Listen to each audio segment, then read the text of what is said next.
I'm James Rule.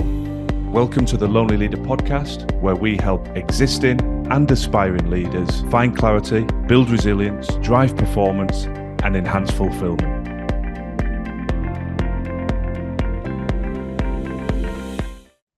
Today, I'm going to be focusing on the comfort trap. This is a run-on to the previous episode, how to get comfortable with being uncomfortable. So if you haven't listened to that one yet, I'd perhaps suggest you see the link in the show notes, go back, listen to that episode, because this is a run-on from that content. And the reason I decided to do this episode is because of such a high level of feedback that has come in about the how to get comfortable with being uncomfortable. It really resonated with you. But a question that came through time and time again is, we recognize the need to step into discomfort, but what are the main drivers for actually being stuck? A lot of people are almost frustrated and questioning the reason. Yeah, it makes sense, but why are so many of us stuck? And so, whilst some of those answers can be found in the last episode, and particularly some of the actionable takeaways, I think, talk to that. But the fundamental answer that I found myself sharing with so many people over the last week or so is that we are trapped in our own comfort. We are in the proverbial comfort zone. We are trapped in that space. And so what I want to unpack with today's episode is, why do so many highly intelligent, extremely capable individuals seemingly appear to allow themselves to get stuck in the quicksand of their comfort trap? Why do they stay in that comfort zone?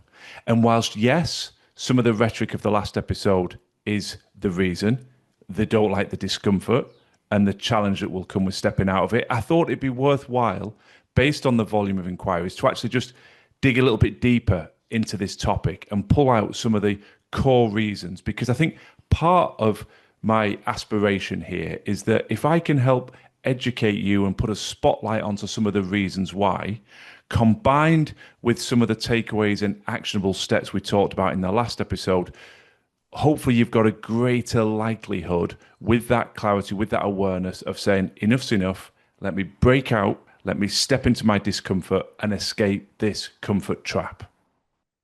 There was one particularly impactful sentence that one of you shared with me, and they asked not to be named, so that's fine, but that their comfort had become their confinement. And that really struck a powerful chord with me. What started out as their comfort has now become their confinement and a source of energy depletion, frustration, and stress. So let me jump into some of the core themes that I see repeatedly that hold us in the comfort zone. And the first one is the sunk cost fallacy. The sunk cost fallacy is probably best illustrated by a handful of some of the comments that I'm going to extract from the Lonely Leader community feedback post the last episode. So let me just read these 4 or 5 sentences to you. I've invested too much to walk away now. I've been here in this role for 10 years. I've put everything into this business, and I've worked too hard to be able to quit. Now, those sentences may resonate because the sunk cost fallacy is a mindset whereby if we step away, we've lost everything. We've lost everything that we put in. And that's a logical analogy. Hence, people talk about how hard they've worked, the time frames. But in reality, the way I want you to look at it is a decision to walk away or step out of a role or a business or a relationship isn't about wasted time. It's about protecting and preserving the time and the life that you still have, the contribution you can still make. So it's important not to look at, if I step away, I've wasted this. What about the time ahead of you that you are potentially going to waste if you don't make that decision? So I think to underscore the point of the delusion of sunk cost fallacy is to state that past investment, past effort doesn't justify, doesn't guarantee future happiness. There is no guarantee. And if the only reason that you're staying in a situation, in a role, in a relationship is because of what you've invested, well, that's not anything other than fear masquerading as logic. It's your fear of the future. It's your fear of being alone. It's your fear of starting in a new role or launching a new business. It's important to be able to step through that fear and to recognize that, as the name suggests, it really is a fallacy to stay in something that is making you unhappy just because of effort put in up until this point. And that might sound brutal or ruthless, but for those of you that are trapped in this space, it will, I believe, be resonating perfectly clearly. You already know. I'm not talking about ending a business because of one bad quarter. I'm not talking about ending a relationship because you've had one difficult period or you've found something that you're not perfectly aligned on. I'm not talking about quitting your role because you've had one disagreement with your boss. This is a much more deep-seated, gnawing feeling, knowing that you have in your gut that you have been trying to suppress and ignore and rationalize away because of what you've invested up until this point. Now, in the previous episode, I talked about the power of dismantling societal pressure, the pressure that society has put on us to operate in a certain way, work in a certain way, live in a certain way. So there is a bit of an overlap here. But again, like the sunk cost fallacy, I just want to draw out some of the listener feedback to really embed this and to show to you that you are not alone with these challenges and with these thought processes. So fear of judgment is the next area that I want to step into. The fear of what people will say, fundamentally. And again, I want to just share 2 or 3 sentences which I think will resonate with a lot of you. And the read as follows. What will my colleagues think if I step down from this role? What will my friends say if I make this change of direction? And what will my family say leaving something that is so stable? So there's 3 quick snapshots into people's mindsets that listened to the previous episode and have come back and very much leaned into this notion of fear of judgment. But the harsh reality is, people are not thinking about you as much as you think they are. Put it in a different context. Whilst you're wrestling where you are currently, how much of your energy is about where you are and how much is thinking about your colleagues and your friends and where they are? I'm not saying you're a bad colleague or a bad friend. You will be thinking of friends in need, colleagues that might be struggling, but you're never thinking about them more than your own situation. It's human nature that we're heavily focused on where we are and our own challenges. So by definition, when we worry about what everyone else is thinking, we're over-emphasizing it. Most people are thinking about their own challenges to be thinking about you. So this delusion, this fear, many times is our perception rather than our reality. Once again, I'm trying to make sure that this is not a repetition of the previous episode, but within that episode, I talked about the crabs in the bucket analogy. You may have heard of that one. When a crab tries to escape, the other crabs pull them back in. And without a shadow of a doubt, when people grow, progress, make difficult decisions, it can make other people around them uncomfortable. So they try and suppress and dissuade people from making those changes. But I would always just put one word in front of you: authenticity. You get one life, you've got to live in a way that is authentic to you. If that means your social circle, your professional circles change, evolve over time, then so be it. But living in the fear of other people's judgment and as a consequence, suppressing your own dreams and goals and living an inauthentic life just to fit in and just to avoid any potential judgment is just a certain route to misery, frustration, and regret. So the genuine friends, the genuine people in your life that really care for you will be nothing but supportive of you making a change and stepping towards something that will drive your fulfillment.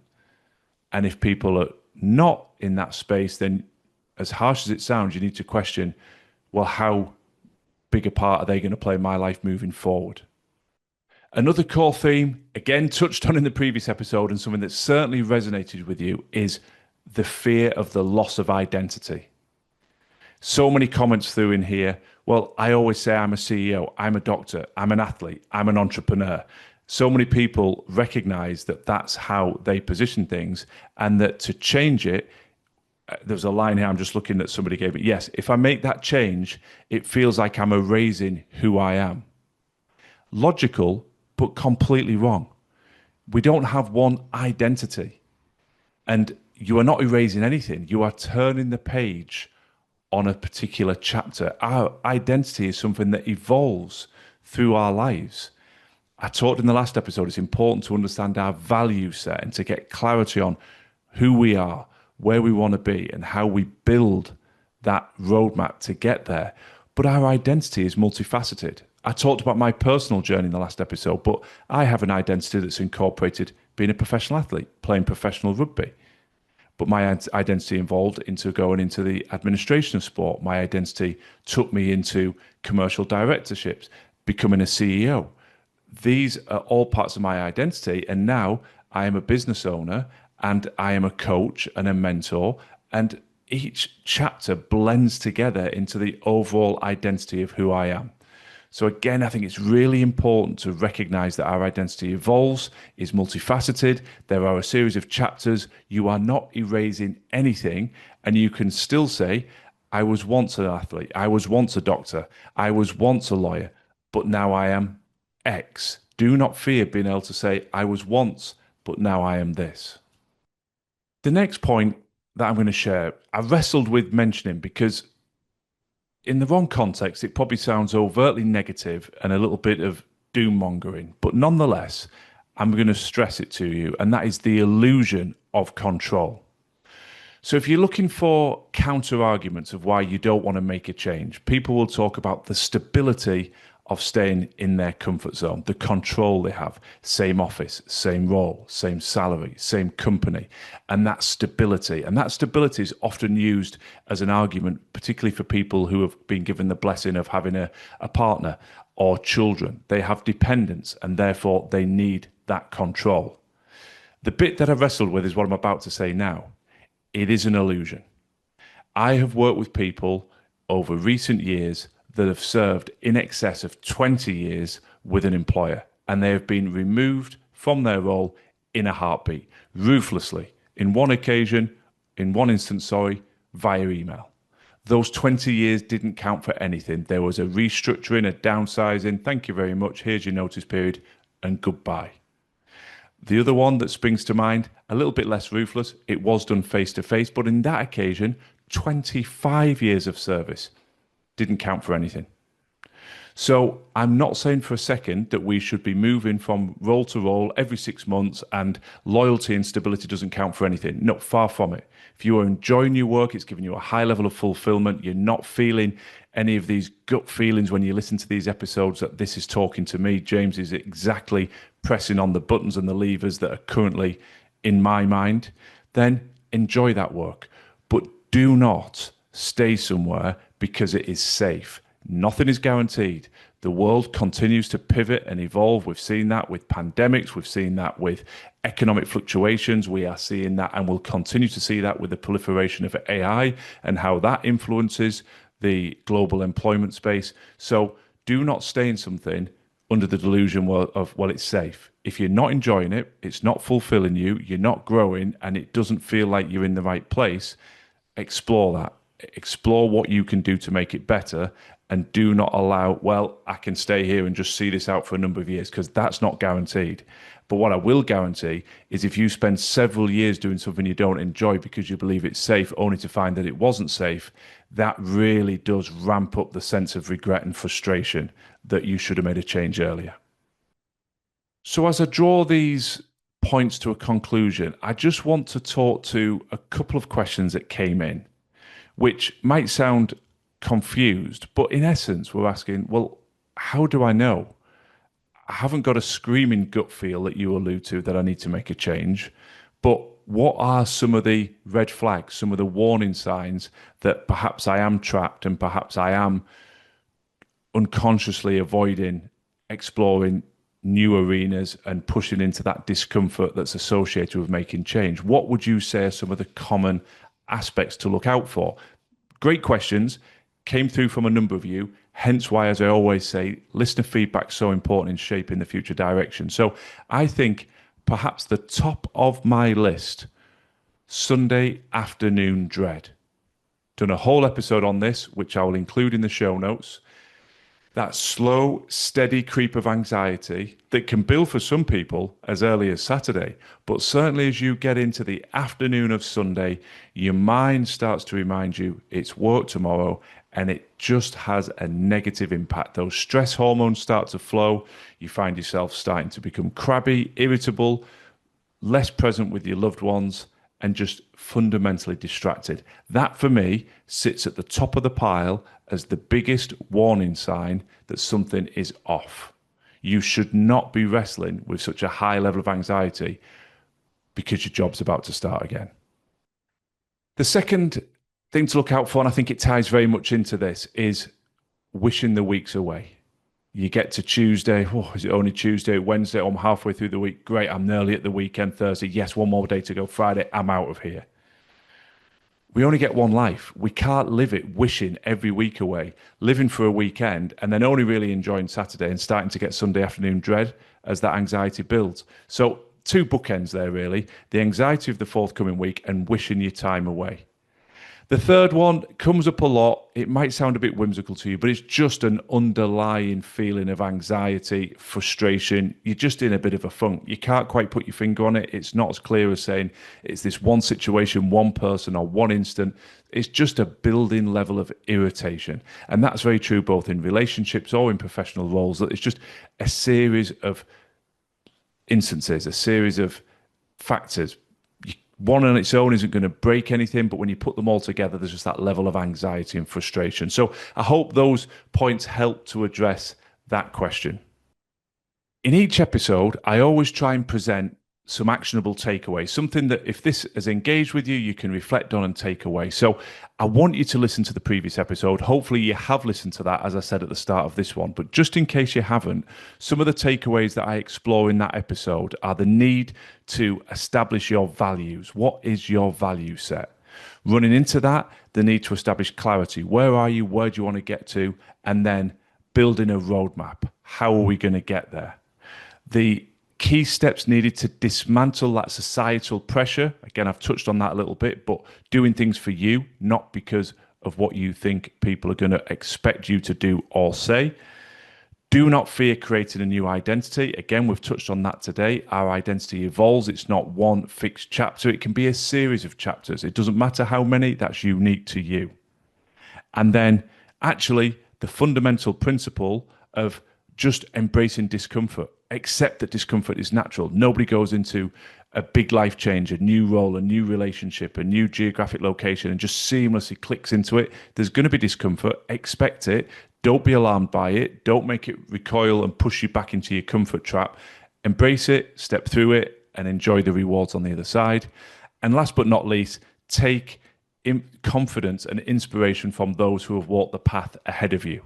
So they were the key takeaways in the last episode. Trying to find something that bolts into those without being overly repetitive wasn't as easy as it normally is. So I wanted just to give you a handful that I think complement that.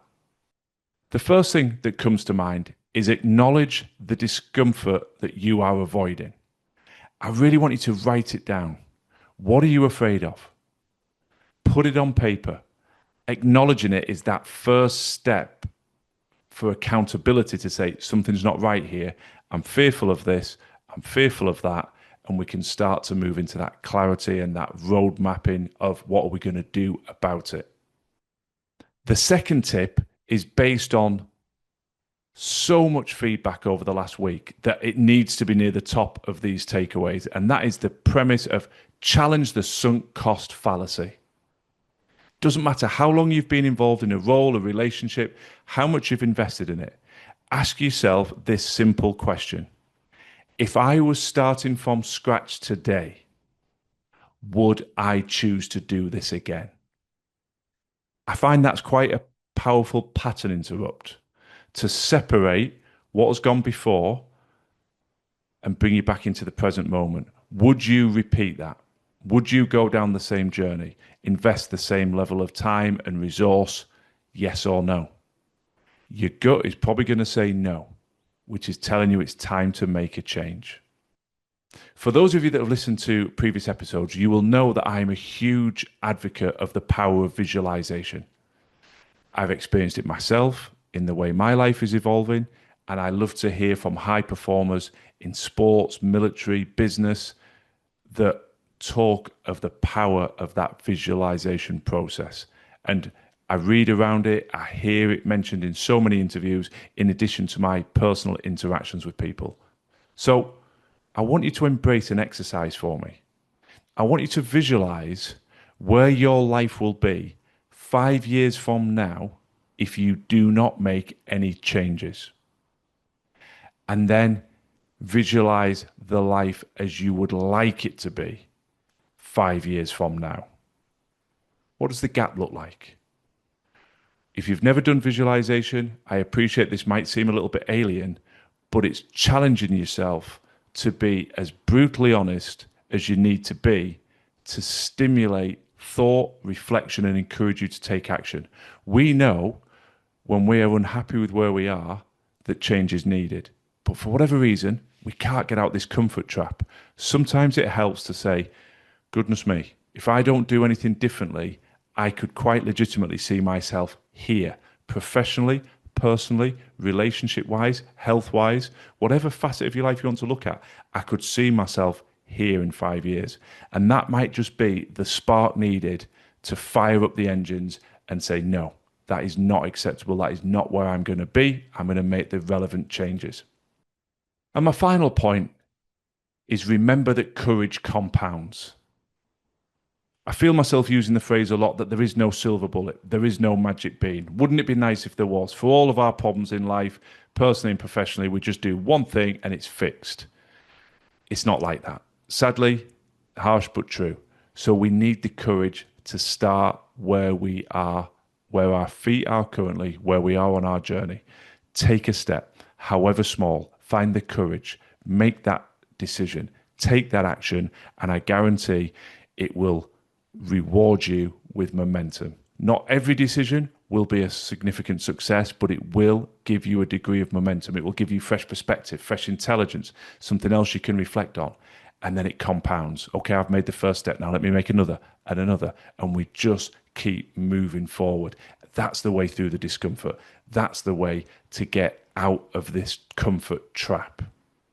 So I hope this has helped provide a useful bolt onto the previous episode. The rallying call is get comfortable being in discomfort, because we have to go through discomfort to get anywhere in life. If it was easy, we'd all be living our utopian existence in every facet of our lives. It's not as easy as that. We have to move through discomfort to get to the rewards of where we want to be. And today has hopefully talked to the factors that can keep you trapped. That sunk cost fallacy, that fear of societal pressure, that fear of judgment, that delusion that, well, if I stay here, I'm safe and I'm in control and I like certainty in my life, so I'll just stay here and everything's going to be all right till the day I go. Well, not necessarily. Other factors can change it. So I hope the combination of the two episodes is a powerful source of reflection, galvanizes you to take action, pushes you through the discomfort. And my final thank you is for the continual flow of feedback that's coming back in. I've spoken about some of that today. I hope these answers have been of use to those themes that people are addressing. And I do endeavor to get back to everybody individually as well. So thank you for that feedback. Please do keep it coming. It's what allows us to keep serving you and providing the content and the ideas and the framework to support your continued growth and development. And I wish you the very best of luck in continuing on your own personal and professional journey. Thanks for listening to the Lonely Leader podcast. I'd be very grateful if you could share and follow if the content resonates. And if you're looking for additional free resource to support your continued growth and development, then please do check out our social media and website details in the show notes. Remember, quality leadership on the outside must always start within.